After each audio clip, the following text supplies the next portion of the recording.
ప్రస్తుతం ఉన్న టాలీవుడ్ హీరోలలో యూత్ లో క్రేజ్ ఉన్న హీరో ఎవరు అన్న ప్రశ్న వేస్తే వెలువడి మొదటి సమాధానం పవర్ స్టార్ పవన్ కళ్యాణ్ అని. నిజమే, యువతరానికి ప్రతినిధిగా పవన్ యూత్ ఐకాన్ అనే బిరుదుని ఎప్పుడో సార్థకం చేసుకున్నాడు. కానీ 2016 సంవత్సరానికి గాను యూత్ ఐకాన్ మారాడు అంటోంది ASEAN విజన్ మూవీ అవార్డ్స్.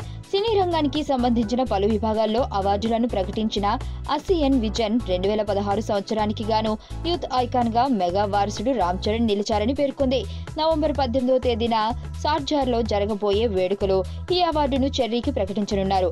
అయితే అవార్డు పరంగా చెర్రీ కొల్లగొట్టినప్పటికీ యూత్ లో ఎప్పటికీ క్రేజ్ ఉన్న హీరో పవన్ కళ్యాణే అంటున్నారు అభిమానులు. పవన్ రాజకీయ రంగం వైపుకు అడుగులు వేస్తుండటంతో పవన్ వారసుడిగా రామ్ చరణ్ ఆ స్థానాన్ని దక్కించుకుంటారేమో. అయితే పవన్ మాత్రం యూత్ ఐకాన్ అనే బిరుదును తన స్వశక్తితో, తన నటనతో దక్కించుకున్న వైనం తెలిసిందే. తొలి ప్రేమ, తమ్ముడు, ఖుషి వంటి సినిమాలు యూత్ లో విపరీతమైన క్రేజ్ ను ఏర్పడేలా చేశాయి. అప్పటి నుండి ఇప్పటి వరకు పవన్ వెనుదిరిగి చూసుకున్న సందర్భం లేదు.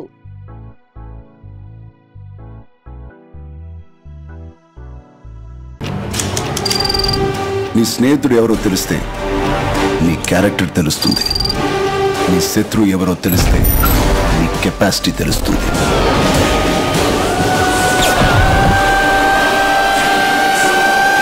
నా శత్రుని సెలెక్ట్ చేసుకున్నాను.